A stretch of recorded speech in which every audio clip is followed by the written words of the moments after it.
vu qu'il y avait un menu caché. C'est-à-dire Qu'il faut appuyer longtemps sur le menu. Ouais. Et moi je savais pas. Et un jour j'arrive d'ailleurs ici, en live. Ouais. Et ils me disent bah il faut aller dans le menu et faire les menus. Ouais. Le mec fait donc là vous devriez avoir ça. Il faut les tenir. Et le mec en fait il me rappelle longtemps. Ouais. Parce que l'autre montre il y a la 8 10 et puis l'autre il y a, je sais, ouais, ça. Genre qui a pensé à qui? Ouais, ouais, c'est ça.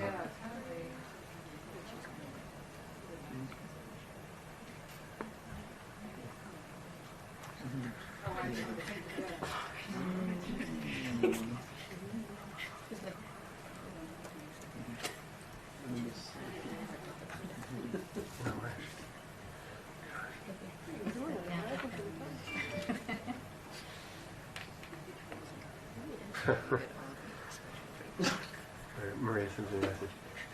Ils se rendent compte qu'ils sont en Suisse, hein, parce qu'ils sont pas là.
Tu connais le Superman? Tu connais la blague de Superman?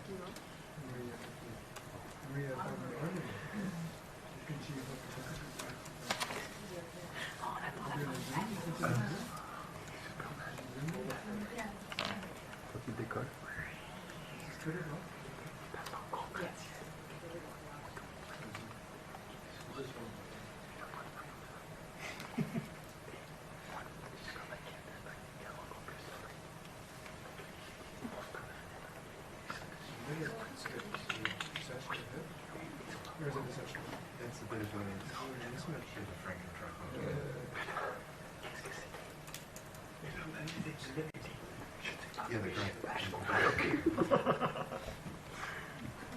Voilà, c'est fait. Je suis divertie. Merci beaucoup. Ça a marché? Ouais. T'as pas trop ri quand même? Non. C'est trop nul? Non, non, ça va, c'était bien. Ouais. J'ai eu un plan de rire.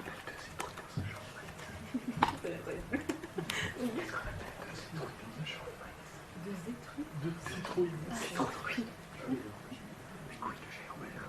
Les couilles de Géomère.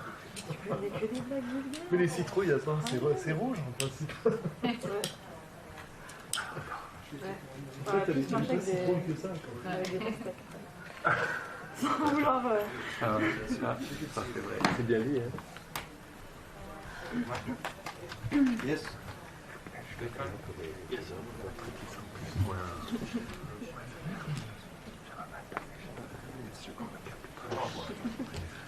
What was making the bus? I think it's a. I bet if we put this on power, we would have done more buses.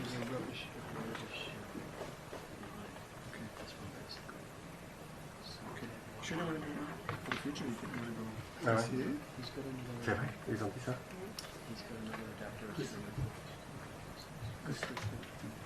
Because this guy's not giving you power. Because we're not sending it. Of course. I said, I even put a message, don't worry, we're not sending any sound. I said that in the chat. Do you want that? I mean, you should go tell them. No one's saying that. You want to take a message? And then hear that they're.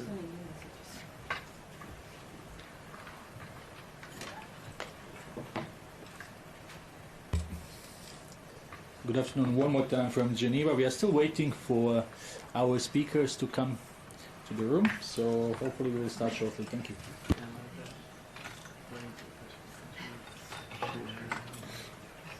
Yeah. I know if Dr. T were here, he wouldn't let this happen.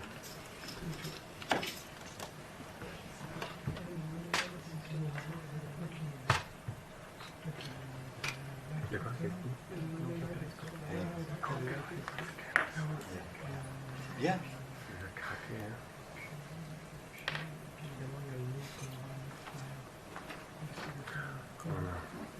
Did you make the rest of the changes?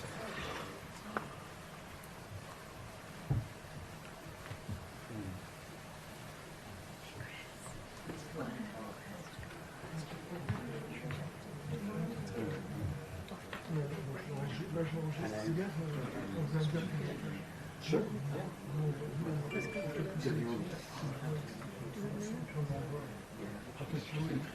Yeah. That's fine.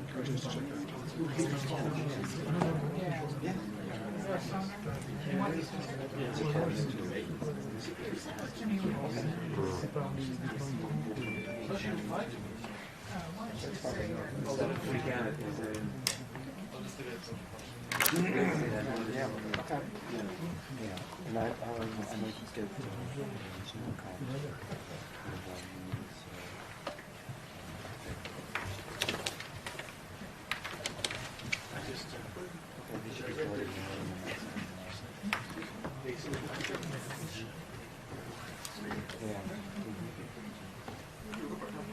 comments. To Mark. Sure that,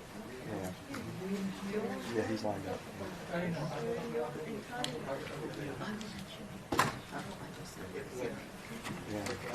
maybe I'll remind one of these days. Yeah. I said maybe I'll remind one of these days. Yeah. Yeah. That's okay. All right. Okay, thanks, Alman. Okay, bye.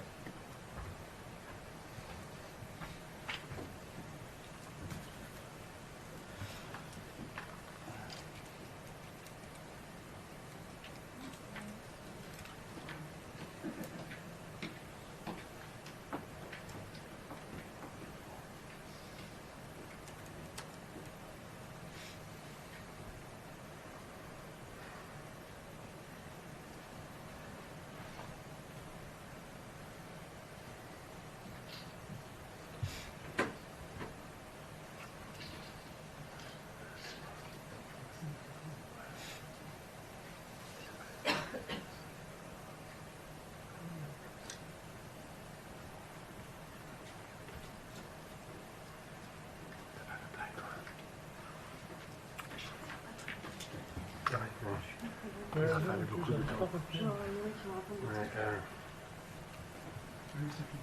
Je sais en fait parce qu'on gagne, je crois par là. Ah, on a écrit. ouais. Et puis je sais pas, tu vois, est-ce que tu peux rien faire quand je Non, non, ça c'est vrai, c'est vrai. C'est pour ça que je m'inquiétais un peu.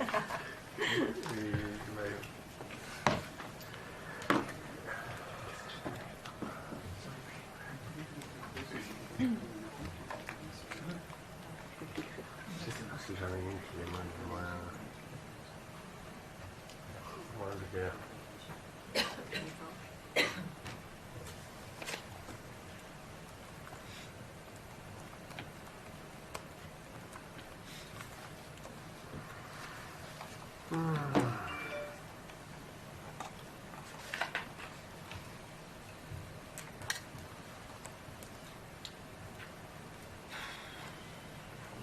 Oh là là, je sais pas si je veux celle-là. Tu vois, je te l'ai dit.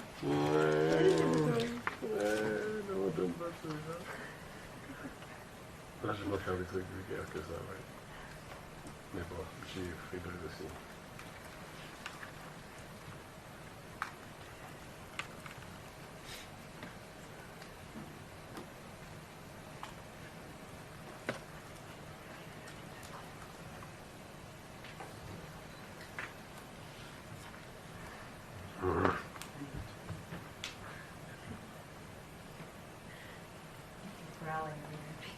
I'm just so struggling here. My phone is not cooperating at all. Sleep.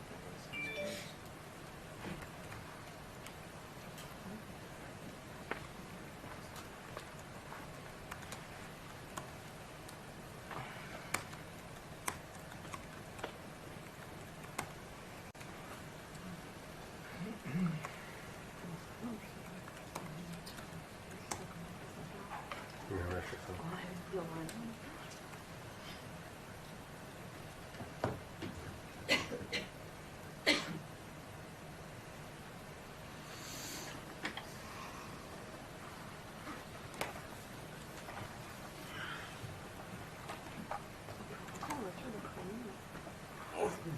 Ah, voilà.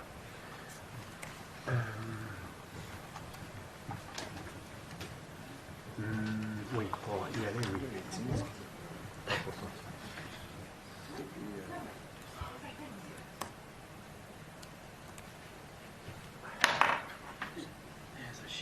Ah ouais, d'accord.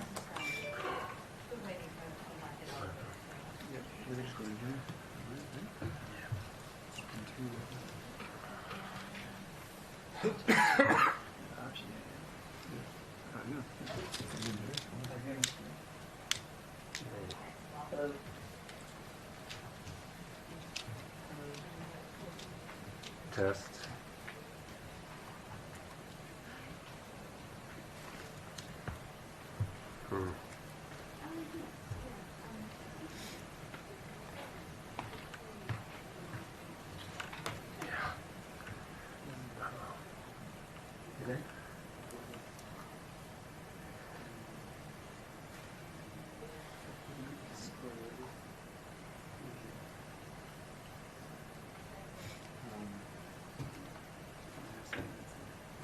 Yeah.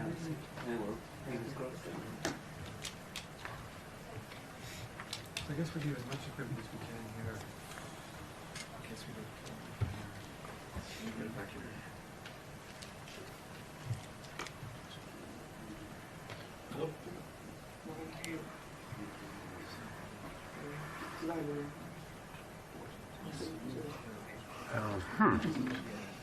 Ça fait venir quand même. C'est vrai.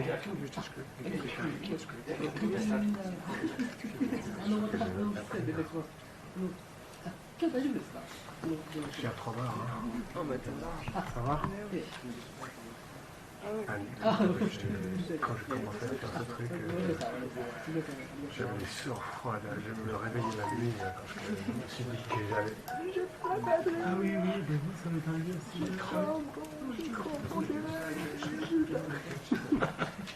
On excelle.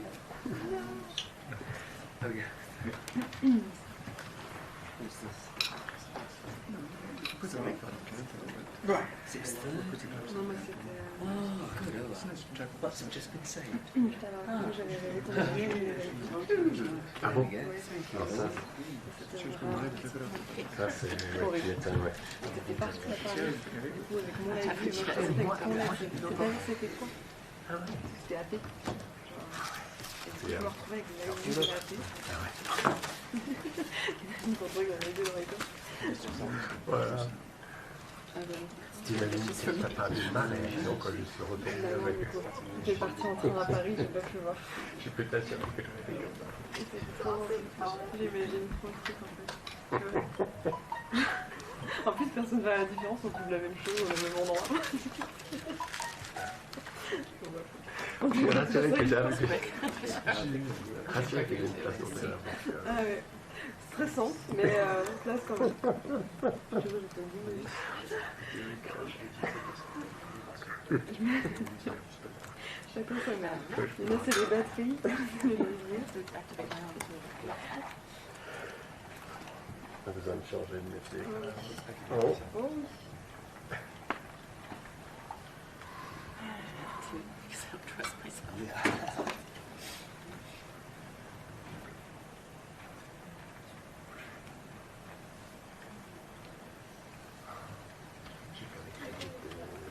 Des cuisines ici, des restaurants comme ça, tu peux le montrer à la maison, tu rêves, et tu rêves que tu es en train de manger. Et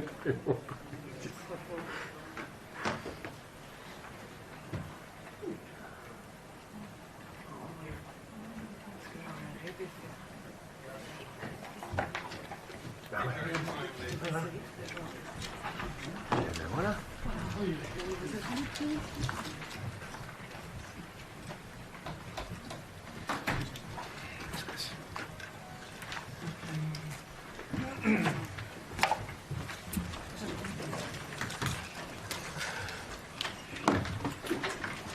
Hello again from Geneva, and apologies for the delay.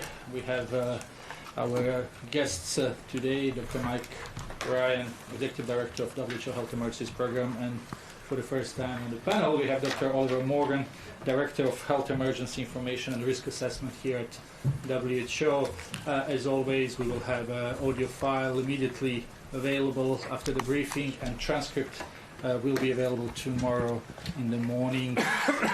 We will keep this press briefing short, so I will remind again journalists to ask only one question, so we can get as many as possible. For journalists online, please click raise hand to be put in the queue for questions, and those who are dialing in, press *9, and then we will try to get your question. I'll give the floor immediately to Dr. Mike Ryan. Thanks, Terry. Okay. Good afternoon, everyone, and apologies for being late. And apologies too from Dr. Tedros. He's just about to, I think, land in the Democratic Republic of Congo, where he's following up on important Ebola matters and meeting with President Tshisekedi and many others to look at the future post-Ebola of the health system in Congo. I'm sure you'll understand how important a task and a mission that is, given the last year and a half in Congo and the ongoing struggles in that country to deliver effective health care and reduce suffering and mortality from infectious diseases. Let me start by updating you on the latest numbers. In the last 24 hours, China has reported 1,820 laboratory confirmed cases, bringing the total cases to 46,550. In addition, China reported 13,332 clinically confirmed cases in Hubei province. And crucially, we understand that most of these cases relate to a period going back over days and weeks and are retrospectively reported as cases since sometimes back to the beginning of the outbreak itself. So this increase that you've all seen in the last 24 hours is largely in part down to a change in how cases are being diagnosed and reported. So in other words, in Hubei province only, a trained medical professional can now classify a suspected case of COVID-19 as a clinically confirmed case on the basis of chest imaging rather than having to have a laboratory confirmation. This allows clinicians to move and report cases more quickly, not having to wait for lab confirmation, ensuring that people get to clinical care more quickly, and also allows public health responses in terms of contact tracing and other important public health measures to be initiated. As you've noticed with suspect cases, there have been some backlogs in testing, and this is also going to help in ensuring that people get adequate care and that adequate public health measures can be taken. So we're not dealing from what we understand with a spike in cases of 14,000 on one day. To an extent, this is an artifact of the reporting, and we are working with our colleagues in China.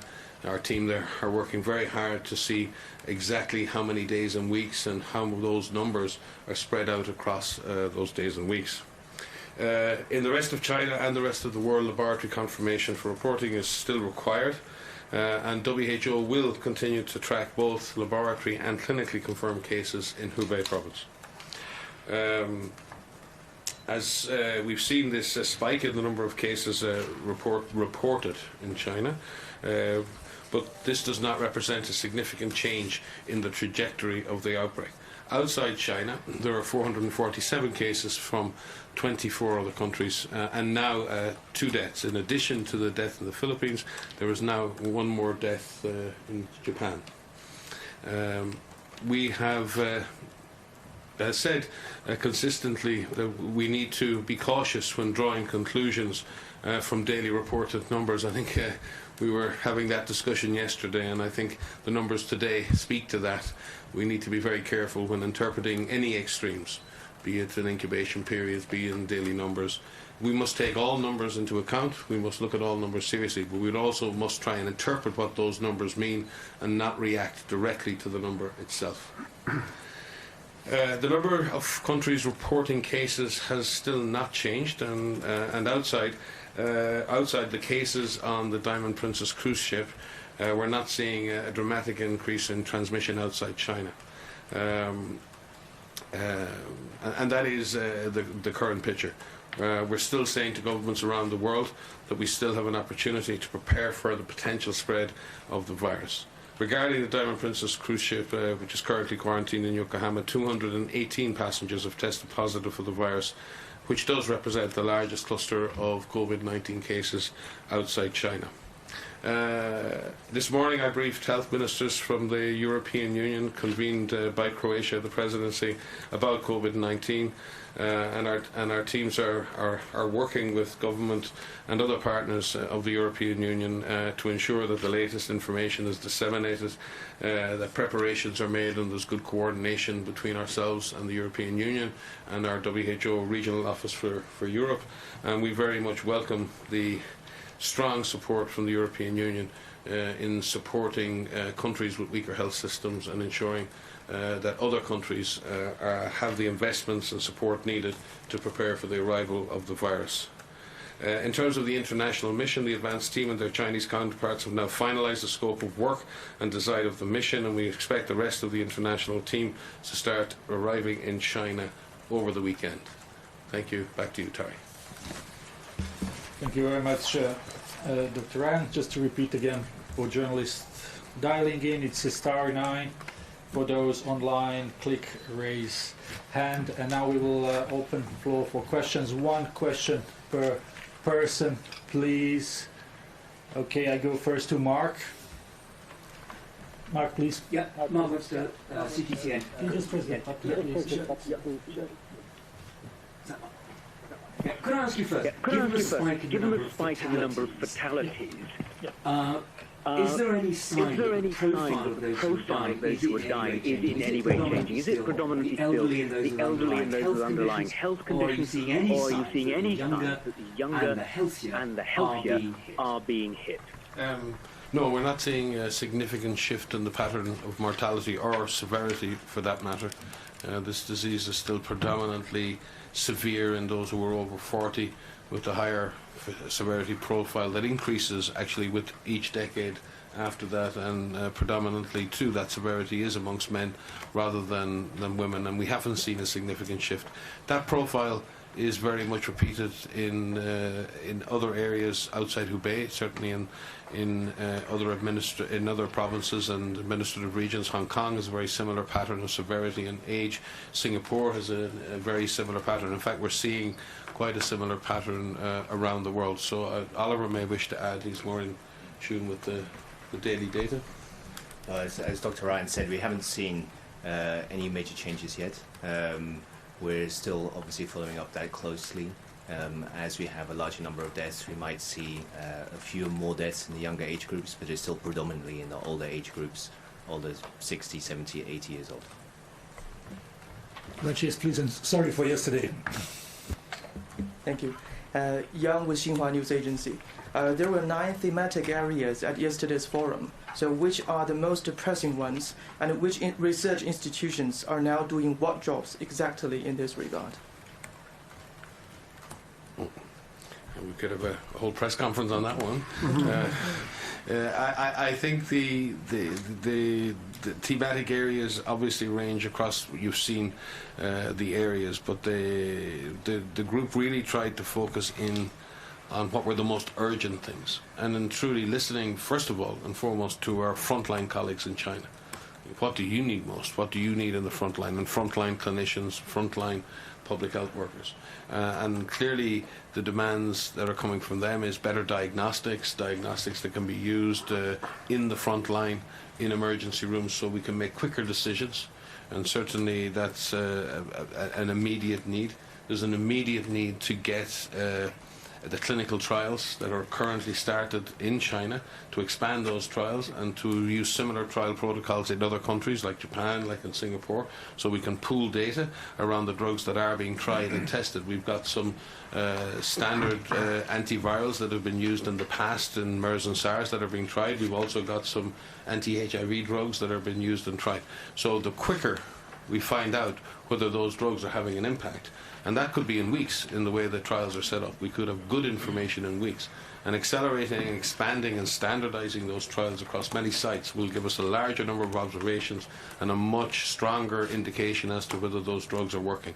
You can imagine being a frontline clinician at the moment, knowing which drug works would be a magical gift at this point, not only for families but for those doctors and nurses treating them. So that's what they're saying to us. Tell us what's working in treatment, give us better diagnostics in the front line. We on the public health side, and we've said this before, we really need to understand to what extent, and Director General Tedros has said this many times, how big is the iceberg? We do know, and we all accept that there is transmission occurring at some level in communities. We've seen those clusters, we've seen those super spreading events. The question mark is how much is happening outside what we see. And the ability to do household and community studies, to develop a serology test that will allow us to test populations to determine how many people in a population have been infected over time. That will allow us to have a much better sense of how big this epidemic would eventually get. So we need serology testing in order to do that as well. So better population-based testing through serology, better point-of-care diagnostics to allow clinicians to make better choices, better data on what's working in therapeutics, and then obviously work on identifying the animal source.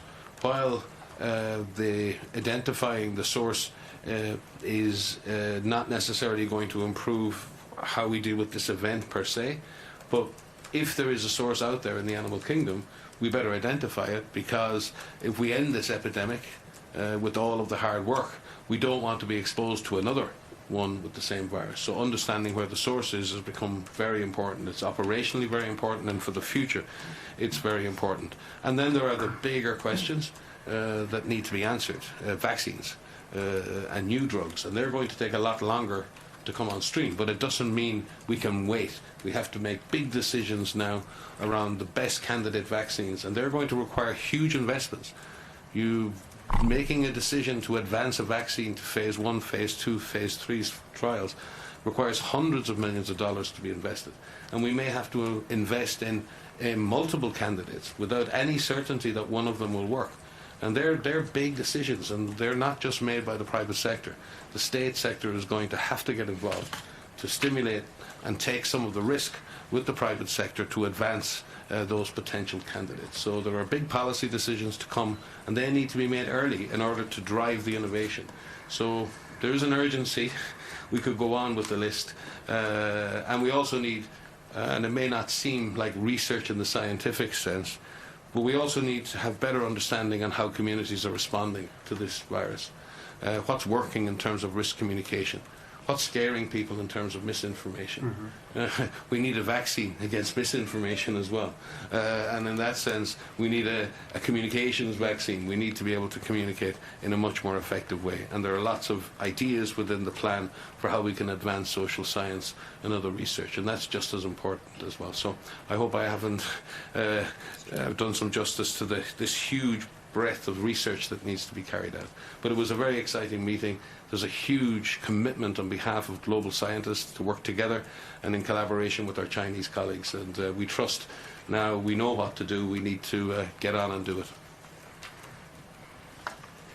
Thank you very much. Let's take one more question from the room, then we will go to journalists online. Our colleague from NBC, please. If you could just introduce yourself. Yes. And press the microphone. It's green. It's green. It's green. Is it?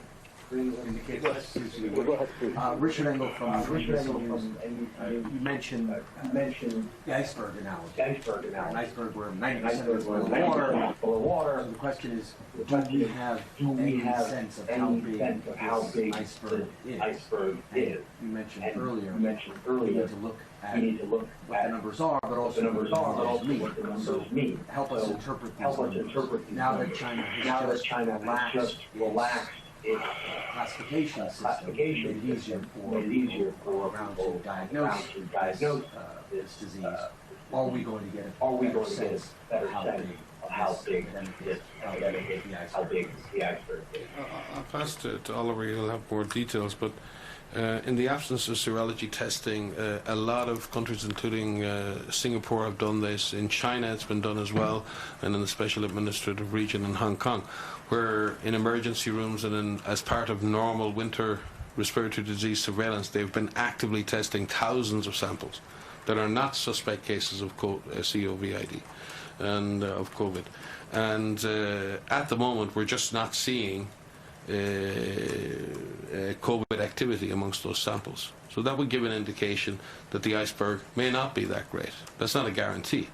But this idea that this iceberg is absolutely massive and in some way we're only detecting 1 or 2 or 5%, this is all based on modelling. This is based on certain assumptions around what's happening. And those assumptions and those speculations are as valid as speculations in the other direction. What I sometimes find difficult to understand is why the assumption to the awful is the one that's accepted, and while the assumption of what might be a higher proportional detection of cases is always seen as invalid. I think we have work to do to see just how big that iceberg is. But if we think, if we look at the cases outside China, if we take away that issue, we've had well over 400 cases outside China. We've had 4 to 5 weeks now of cases being outside China. Only 22% of all the cases outside China are involved with a local transmission in a second or onto a third country. 78% of cases still have a direct link to Wuhan or to China. And of all of those cases, and we've been tracking each and every one of them, we can only find 8 cases that are not linked in some way to one of the identified transmission chains. Now that doesn't mean that there aren't other chains out there, but that's what we're seeing. And all of the other data being collected from other surveillance systems isn't suggesting that there's widespread, efficient community transmission going on, either outside Wuhan or outside China. But without a serology test, that is very difficult to say with absolute certainty. And maybe Oliver has something to add. Thanks very much. I think clearly we've seen quite a lot of severe cases reported from China, which is a little bit different from the picture we're seeing outside of China, in the sense that we're picking up quite a lot more mild cases, and that's in part because the surveillance and the search for cases is quite intensive when there are only a small number of cases in certain countries. So we're seeing now broader picture of some of the disease at the milder end of the spectrum. The question still does remain: how big is that spectrum? And it's in fact one of the questions that was highlighted as priority in the research and development meeting yesterday and the day before, was to really determine that. So until we have much better insight into how big is that spectrum and how many cases are on the milder end versus the severe end, then we won't really be able to fully answer that. But it's an area of focus that I think in the next 2 or 3 months we'll be focusing on quite intensively. And I'm not trying to add another one, just to put a finer point on the question I was asking. Overnight, China is counted by 13,000 plus after this new counting system. Do you expect that to continue? Do you expect tomorrow we're going to have 13,000 more? And after that, what do you think they should cost the ones people? So these, to our understanding, these are not 13,000 new cases being added. These are a reclassification of suspect cases waiting for testing, but now have been defined as confirmed on their clinical basis alone. So we don't anticipate that there'll be another similar rises day in, day out, but we do anticipate that we'll have now both laboratory confirmed and clinically confirmed cases reported from Hubei. And this is just to reiterate that this is specifically for Hubei province, not for all of China. For the rest of China, the surveillance case definitions continue as previously, as they have been previously. And just to say, China is the only country systematically reporting suspect and confirmed cases to the World Health Organization. Thank you very much. So we will try to take a few questions from journalists online, and if we are ready, I will start with Kai Kupferschmidt from Science. Kai, can you hear us? Yes, thanks for letting us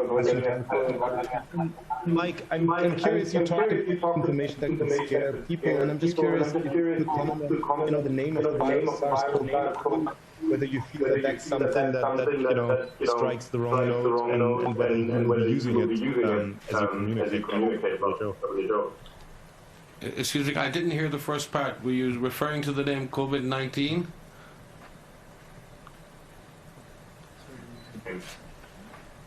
Can you repeat the question, please? Sorry, I was asking about the virus name, SARS-CoV-2. Thank you.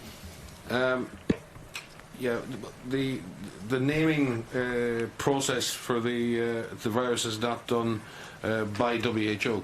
The virus is named according to its phylogenetic links with other viruses, and it's a technical name that I suppose people in labs are very comfortable with, because they can associate one virus with another virus with another. It's a cataloguing and system of relating viruses to one another. It's not about relating the virus to the world. We're trying to relate the virus to the world, the experience that people have with the virus, coronavirus disease. And I think that's clear, and it's happening in 2019. So I don't think there's any inconsistency. The taxonomy is there to name a virus for virologists, and the name we have is to name a virus for us and people who are dealing with this in communities around the world. Thank you very much. Let's try Anne Gallant. Anne, can you hear us? Oh, hi. Thanks so much for taking my question. One of the things, when today you're saying it's not spiking numbers, but I was wondering the big increase in number of deaths. How do you explain that? Because I'm assuming they're not deaths going back to the beginning of the outbreak. I presume they are new deaths in the last 24 hours. So can you explain that in any way? Thank you. We're not 100% sure about those deaths. We believe that some of those deaths are actually deaths that refer to the clinically confirmed cases. And again, remember here, if we look at the population attack rates in places like Hubei in China, we're talking about 4 to 5 per 100,000 people or less being infected with this virus in Hubei, even in this intense period of the epidemic. There are many, many other causes of lower respiratory infection, of pneumonia, and other things. So mixed amongst this may be other causes of pneumonia. Remember, these are clinicians confirming the case in the absence of a laboratory diagnosis in someone who has clinical symptoms and changes in their X-ray consistent with pneumonia. These are effectively pneumonia cases, and there may have been deaths amongst them. Again, those deaths may be distributed across many days and weeks, and we will come back to you because we just didn't get the disaggregated number for the deaths amongst the lab confirmed cases today, so we will come back to you on that. Thank you very much. Let's take one more question from journalist online. We have Michael from CNN. Michael, can you hear us? Yes, I can hear you. Can you hear me? Yes, please go ahead. Yes, please go ahead. Okay, thank you for taking my question. Dr. Ryan, Director General Tedros mentioned concern about weaker health systems in different countries. I think you mentioned the number about 30 to 45 countries that you're concerned about. I happen to be in Ukraine at the moment, and it so happens that vaccination rates here are quite low as well as preparedness. I'm wondering, in that number of 35, 45 countries, are you also concerned about some of the middle income or emerging economies? I don't mean to put you on the spot and mention Ukraine, but normally when we talk about weaker health systems, we're thinking of the lower income countries. So if you could comment on that, I'd be grateful. Thank you. Yeah, we've based our selection of countries on a matrix between the risk of the disease arriving against the vulnerabilities identified by the country itself as part of its own SPAR analysis, but also joint external evaluations and many other parameters that have measured specific weaknesses or vulnerabilities in the public health and healthcare system. We've also shared those analyses with the countries themselves, with our regional offices that have come up with the number. So it's a number that compares risk with vulnerability, and then further information directly from those countries. In fact, we've been working very closely with Ukraine on the massive measles outbreak in Ukraine over the last year, and we've provided lots and lots of technical assistance and have a very strong country office there working with Ukrainian authorities, and we would expect to provide them. WHO provides policy advice and technical assistance to all countries. This is not about us supporting countries and we'll support some and not the others. Our job is to support all countries. What we're trying to identify here are specific countries that have gaps, serious gaps in their laboratory capacity, their capacity to isolate patients, their supplies of PPE, their ability to manage the first 100 and the first 1,000 cases. And we've actually looked at the costs and the investment needed for the first case, the first 100 cases, the first 1,000 cases. And we've modelled those costs for the countries and then see what is it going to actually cost for this particular load of cases in this country, in this context. And in doing that, we'll be rolling out national planning based on the global strategic plan, and each country will build a national action plan, and those costs will roll up again, and those costs may exceed the estimates we made of over $600 million. But what we needed to do was get out to the world and show the risk, show the vulnerability, model the costs that would be associated with the first case, first 100, first 1,000, and then go down to the ground, working with UN partners and others, working with the country, and bring those real costs back up into the system. And when we're doing that, we may find that some of the capacities we thought didn't exist do exist, and we may find that some of the capacities that we thought did exist don't exist, and we will have to adjust the plans accordingly. But this allows us to move in a very systematic fashion. And there are many countries in Central Asia, in South Asia, the Western Pacific and the small island nations are very exposed in a situation like this. We saw the impact that measles had on the health system in Samoa and the Western Pacific. We saw the spectre of children, infants, ventilated. Every single ventilator in Western Samoa was occupied by a child suffering from measles. At Christmas, our teams were there. The emergency medical teams were there. In fact, our last big outbreak response was in the Western Pacific, taking care of people at the other end of the age spectrum on ventilators. And now we have the tragedy of people in the older age spectrum on those ventilators. So we have to get systems ready, and we have to prepare countries for the arrival of this disease. That is the only prudent course of action, and we will continue to raise this issue. As I said, with the European Union today, we advocated very strongly, and we are very, very pleased with the response we got in terms of the solidarity that countries in the European Union want to show amongst each other and want to show to countries who need investment now to prepare.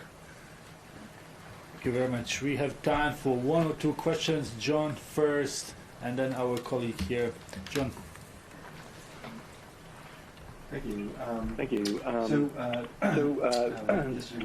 Yesterday we heard that the U.S. delegation is still waiting to find out whether they're going to be admitted to China. Has WHO talked to China about this? Is that part of the role? And are there any? Will any of the public health officials from the U.S. be admitted to China in relation to coronavirus? Thank you. As I said, there's been an agreement now on the team. Team members are being contacted. I won't go into the details. What I can tell you is there's a there is a multinational team from all over the world who will go to the field, and that has been agreed. They should begin deploying over the weekend. I won't go into the details of their nationalities or their names because they have preparations to make and visas to be issued, and they need to be briefed and they need to get to the field. But as soon as we have confirmation, because once an offer is made, then there's an acceptance, then the sending country has to finally accept to send and dispatch the person. So I'm not going to preempt any final decisions on behalf of the sending countries by naming names of individuals. But I can assure you the team is top-class scientists from all over the world and all of the relevant countries who can contribute to an endeavour such as this. Thank you. Yes, please. Well, I'm Wendell Nikkei from Japanese media. As you pointed out, there have been one death confirmed in Japan today, and I think the situation seems to be getting more serious, and crucial as time is going on, including cruise ship Diamond Princess. Could you comment on this? And I'm wondering how you're working with Japanese authorities on this issue. Thank you. Yes, I think at this stage almost all of the cruise ship-related issues have been resolved successfully. The other ship has docked in the Westerdam in Cambodia, and cruise doctors and others on the ship. There have been some people with very mild upper respiratory symptoms. They're currently been tested, and while those tests are being completed, all of the people remain on board. But that's been a purely precautionary measure at the moment, and we thank the government of Cambodia for hosting the Westerdam, and our colleagues at the IMO. We went through a very detailed process yesterday of looking at all cruise ships in the area and ensuring that every ship had a harbour to dock in, and we thank all of those who've been involved in ensuring that that has happened. The situation in Japan is a more active situation because we clearly have a large number of cases in a very closed environment on that ship.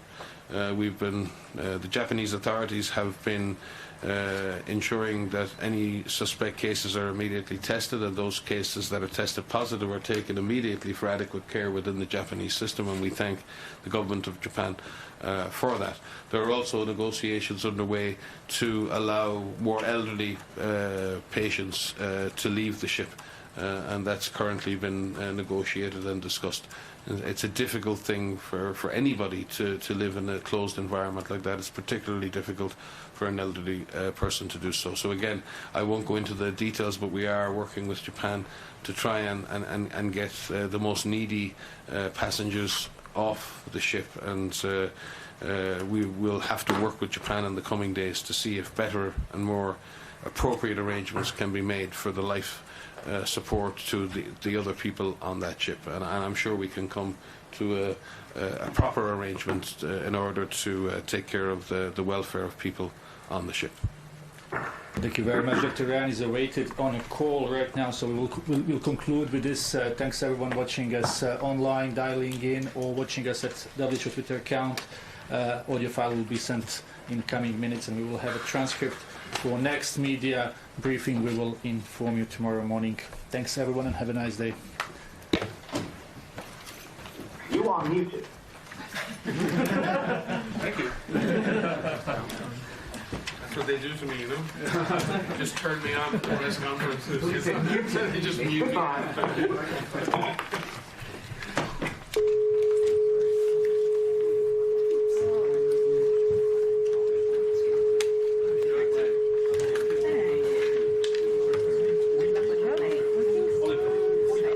Can you cut that?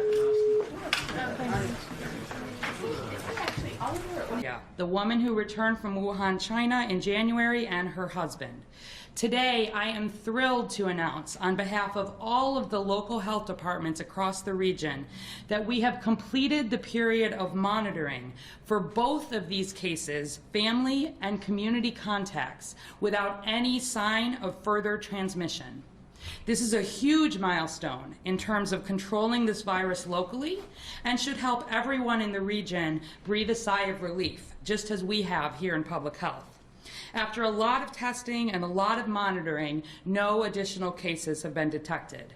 We continue to monitor some healthcare workers who cared for these cases, and we continue to evaluate unrelated recent travelers to China, but we have no signs of community transmission here in Chicago at this time.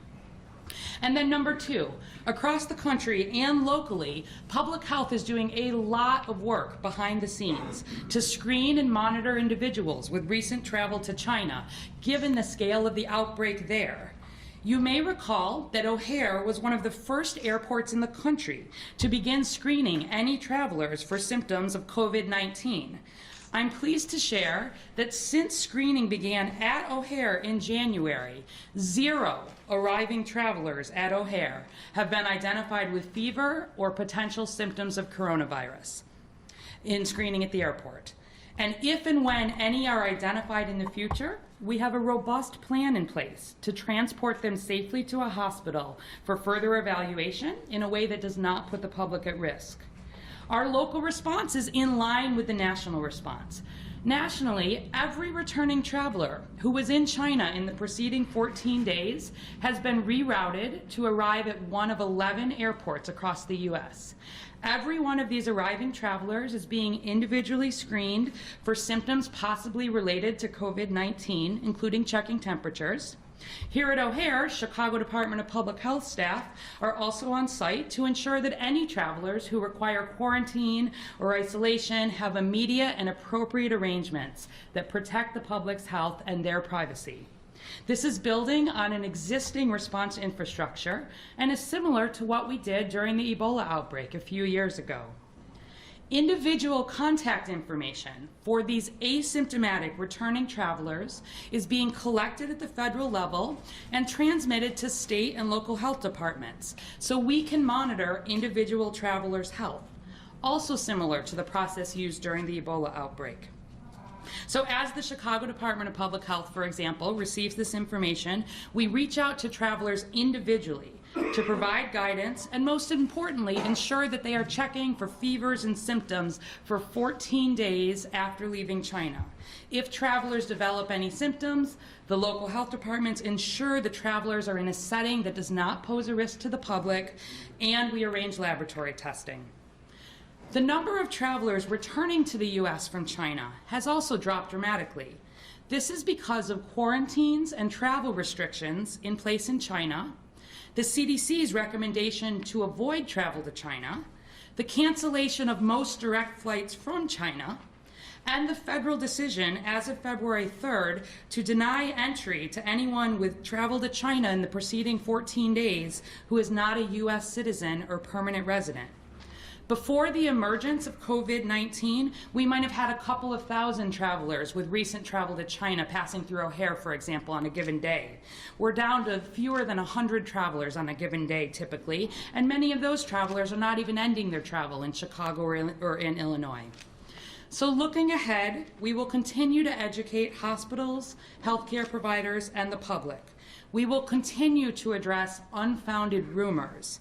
I ask the public to turn to trusted public health sources of information, the CDC website, the Illinois Department of Public Health website, here in Chicago, the Chicago Department of Public Health website, to get accurate, up-to-date information. We remain committed to publicly announcing any confirmed test right away. Certainly here in Chicago and across the country, you're more likely to become sick with a cold or the flu than you are to be exposed to COVID-19.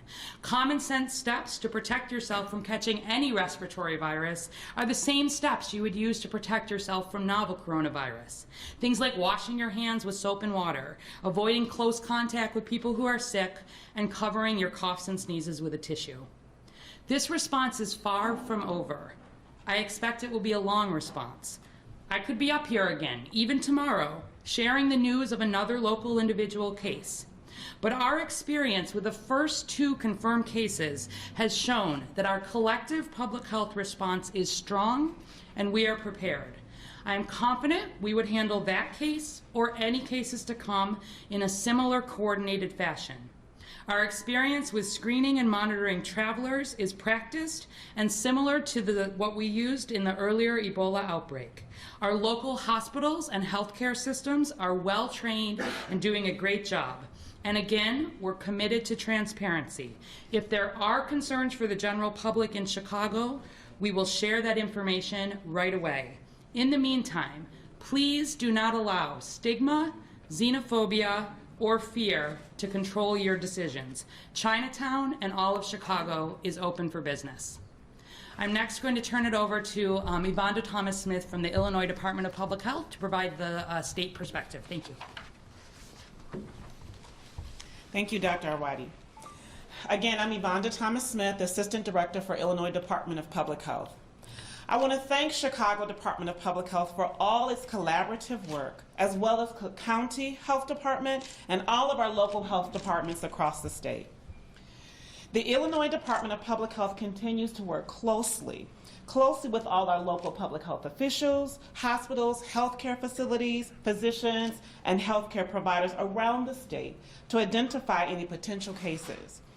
We take appropriate isolation measures to prevent additional spread. There have been only 2 confirmed cases in Illinois, but 48 negative test results. The numbers are updated on our website daily.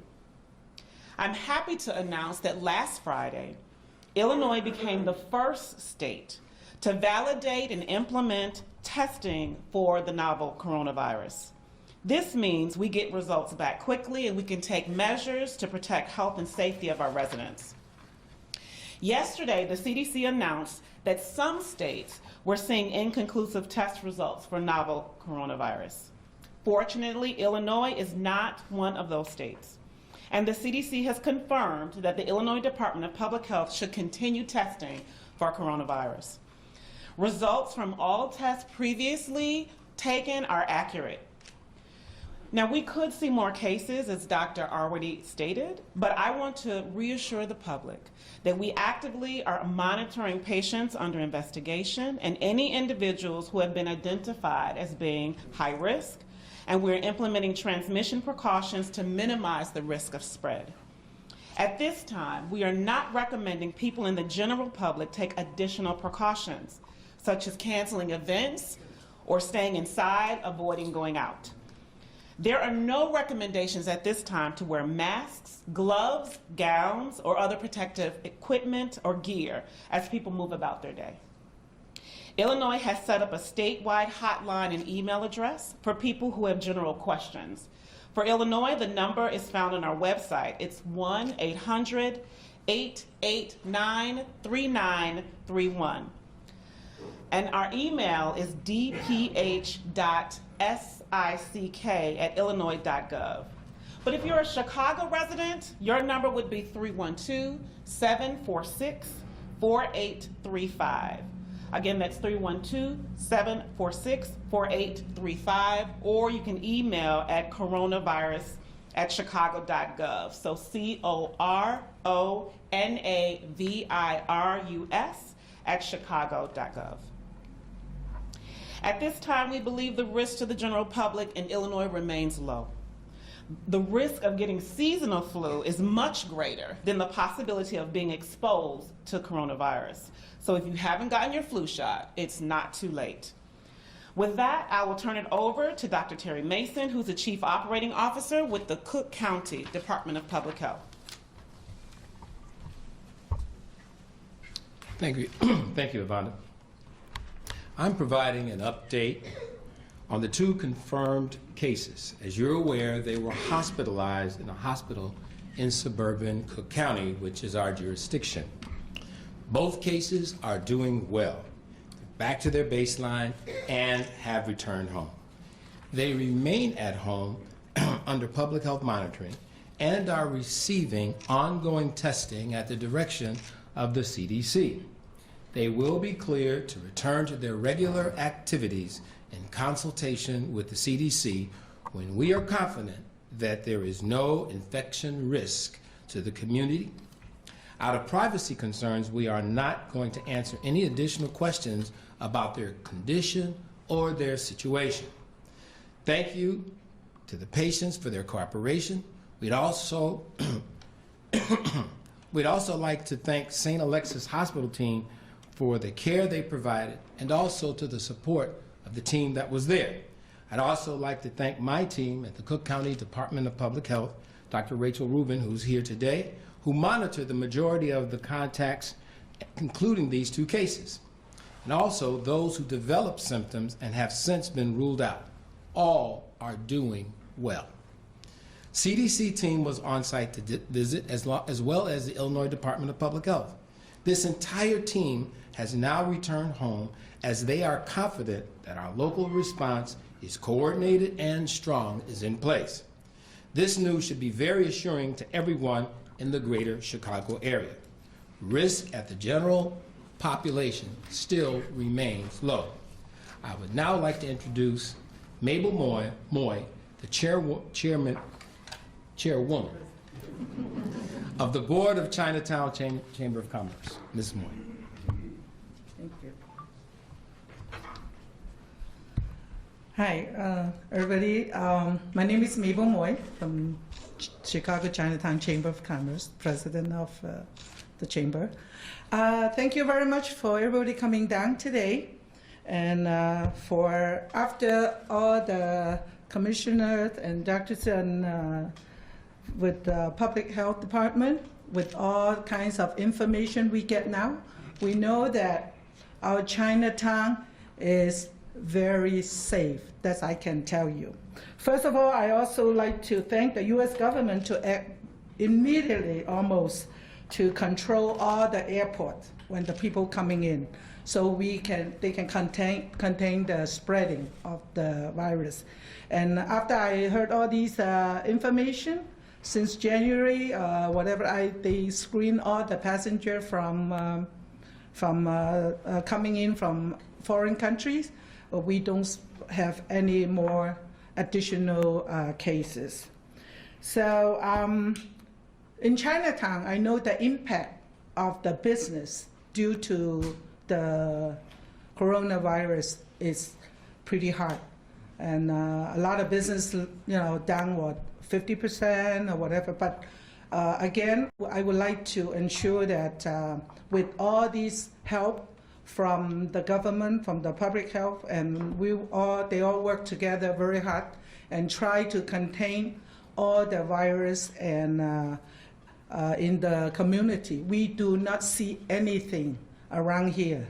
As they said, we don't need a mask to wear masks. We don't need to do anything abnormal. We should all live in a normal life, and we should go out to eat, we go to shop, and just tell people that in our area we are very safe. The spreading or whatever, we don't see any sign of it.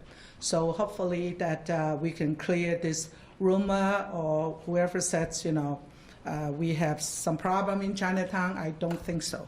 And on our chamber, is committed to working with all the public health agencies, and anything comes up, anything new, we will post it. We will let the community know. And we thank you so much. And I would like to say something in Chinese. 我哋今日咧好多謝各位所有health department 佢哋落嚟政府部門落嚟話俾我哋聽，我哋唐人街係冇呢啲肺炎嘅case 嗰個案，所以咧我哋唐人街係好安全，希望大家咧就唔使擔心，可以落嚟唐人街，可以照常咁可以去食飯啊，去買嘢啊。完全我哋冇呢個感覺係對我哋有乜嘢傷害 ，OK？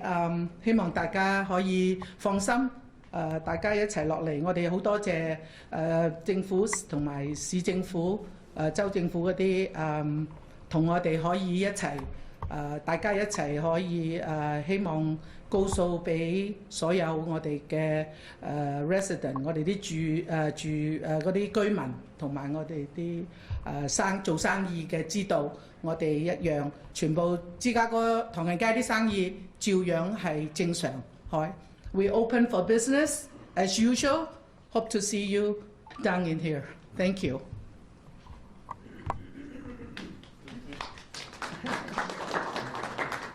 Any questions? How many people connected to this couple were being monitored, and are they now free to move about normally?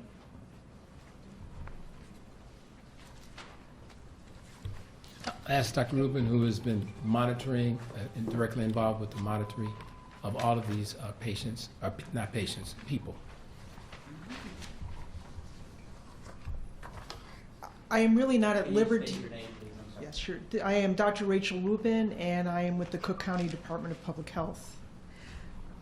To respond to that question, we have to very clearly protect the privacy of these individuals. I can say that they are doing extremely well. They don't have any symptoms, but they are still under active monitoring by our department to make sure that they are well and safe, and that the community is also well and safe. But I cannot really comment about what's being allowed in terms of their current movements, but just be reassured that nobody is at risk from getting the infection from these individuals or anybody else in that community.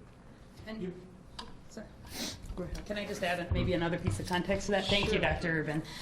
In addition to the monitoring that continues of the two confirmed individuals, what I had announced earlier was that the period of monitoring for the community contacts and the family members of those individuals has ended, and those individuals are free to move about the community without any limitation. We are continuing through Cook County. There's some monitoring happening still of healthcare workers who cared for these patients. Always we're thinking about the last possible exposure, whether that's travel to China, whether that's local exposure to one of our confirmed cases, and ensuring that we're monitoring for at least 14 days after that last exposure. If anybody develops symptoms during that time, we do testing. That's some of where that negative testing is coming from. And once people are cleared, they are free to return to their regular activities once we're confident that there is no risk to the general public. Well, you talked about xenophobic reactions. Is there are there legitimate concerns of particular events that you're referring to? Or? So I would say certainly folks here in the Chicago region have been watching this with great interest, and I would expect people to. Obviously, this is a major world event. The Chicago Department of Public Health has certainly consulted with organizations that were hosting multiple events around the Lunar New Year, for example. In every case, we recommended that those events continue. We certainly do continue to field rumors.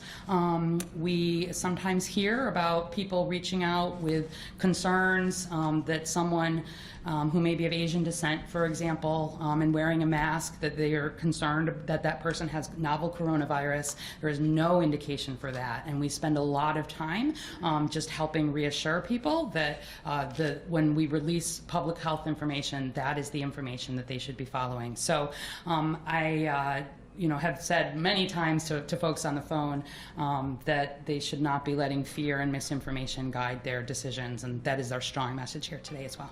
President White, did your members immediately see business drop in January, or is this sort of crept up over time? As soon as in January, they started, the television keep, starting to say that, the CDC or the government, the U.S. government try to control the airports and try to contain all the airport that not with all the foreigner, the people come from China, and everybody need to be screened. And then at that time, the people starting scared. That's why all the impact of the community. People scared that, I don't know, especially with the case, the second case in Illinois, they thought somebody said it's from Chinatown. That's why it scared people.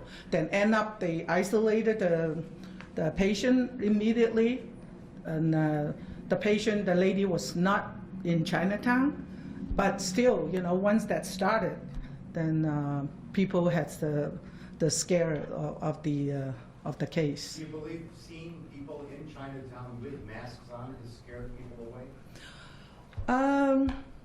In the beginning, yes, but now I think I don't see anything except if one or two, if they feel it's safety for themselves, they may do that. This is, they are free to do that.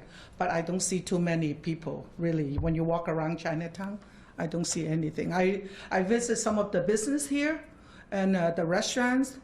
They don't feel that either. So we just want to give the residents and the visitors as a peace of mind to come down to Chinatown again. And we really want to welcome everybody come down here to experience it, as you can see from all around.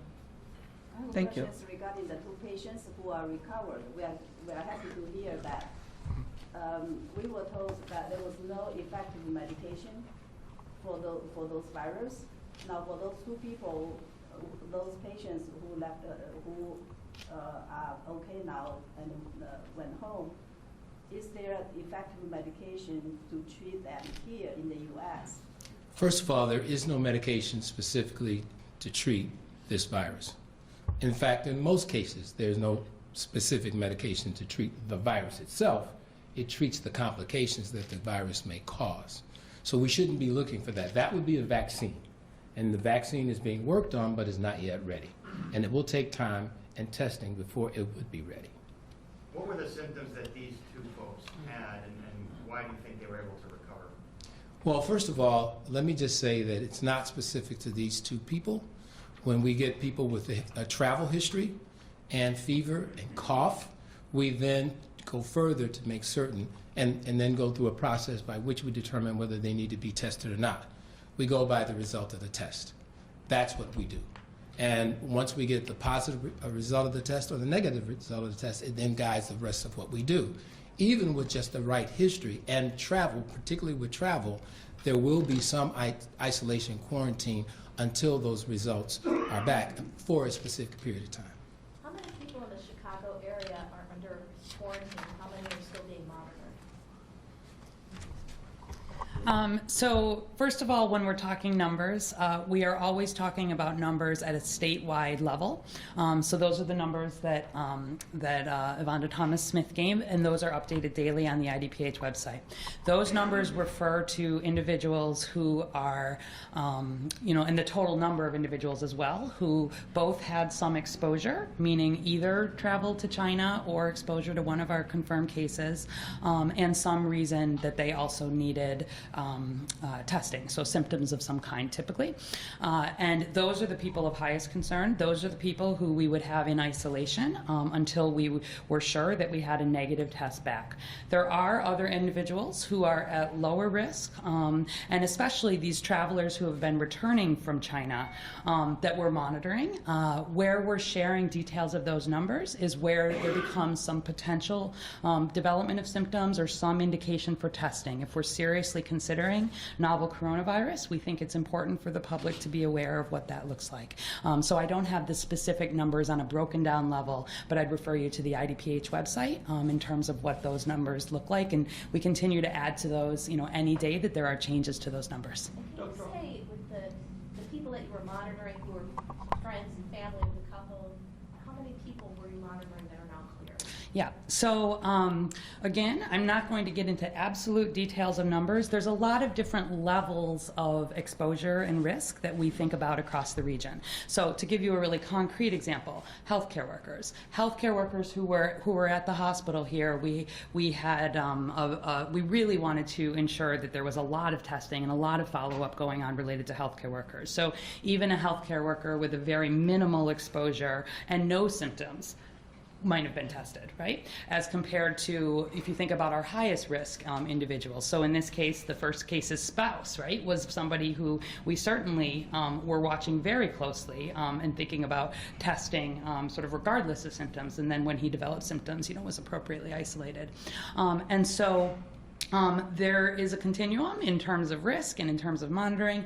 Anyone who there is concern from a public health perspective that they may have been exposed to novel coronavirus is under close monitoring with appropriate restrictions to their movement where that's indicated, and then testing if that's indicated. And if there are any developments in any of those individuals across the state, we will share that really right away with the public. Dr. Arwady, you often say, all three of these press conferences you have said the public is at low risk at this time. Yes. What can you say to reassure the public that it isn't going to suddenly elevate to moderate or high risk? Yeah.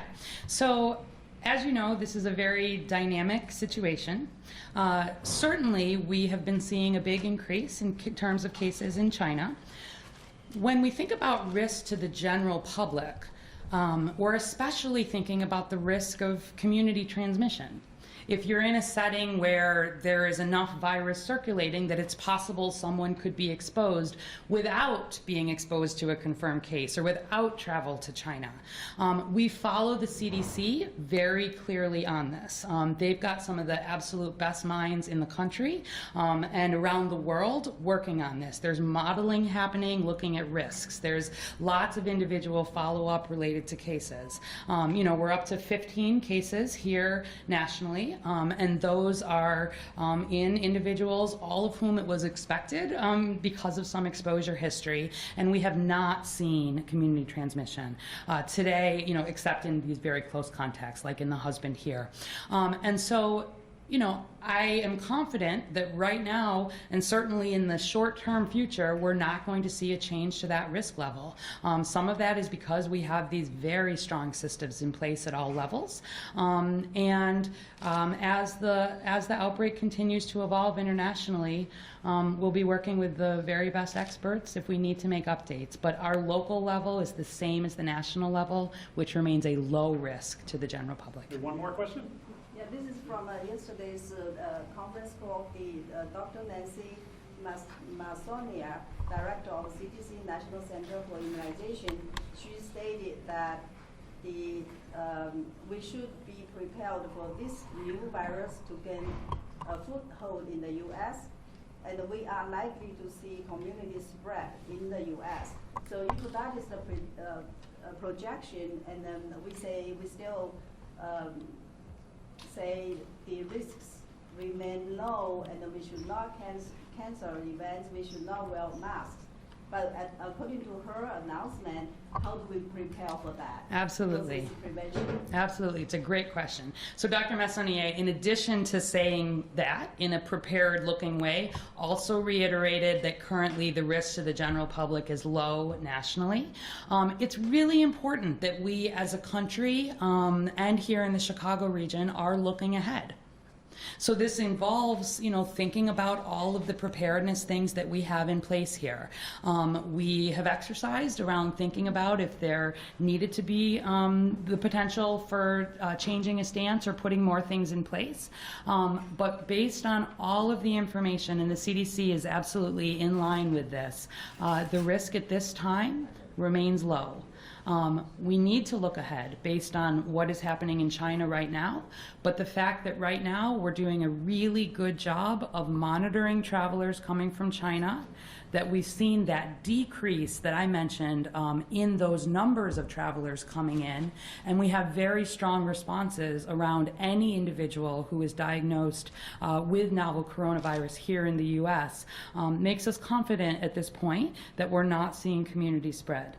If this turns out to be a response that is going on for months or years, there could be changes in that posture down the line.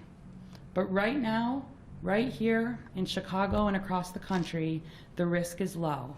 I'm not changing any of my day-to-day activities, and I encourage others in Chicago to do the same. We will absolutely share updates if there are changes to that locally or nationally, and I don't expect those changes in the very short term.